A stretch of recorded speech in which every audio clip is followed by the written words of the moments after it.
咗糖尿病等於緩期死刑，真係咁嘅咩？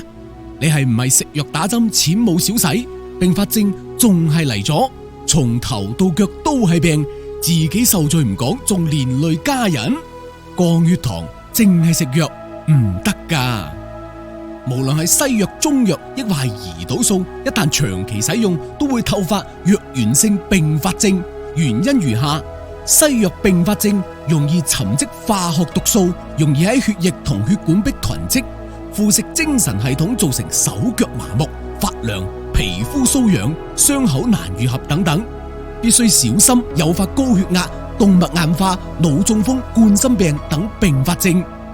傳統中藥併發症含有唔容易排出嘅重金屬，重金屬留喺體內會造成噁心、嘔吐等腸道疾病，累積喺肝腎而誘發肝區疼痛，患上脂肪肝、尿毒素等併發症。胰島素併發症造成低血糖、皮膚紅腫、發熱、發癢、呼吸短促、胰島素抵抗症等。你係唔係又喺度大啖大啖咁食降糖藥呢？食壞肝腎，血糖仲忽高忽低。一項刊登喺美國營養學會期刊嘅研究顯示，肉桂有助調節患心血管毛病同尿糖問題。呢個因為肉桂具有抗氧化作用，可減輕好多脂肪食物對心臟造成嘅壓力。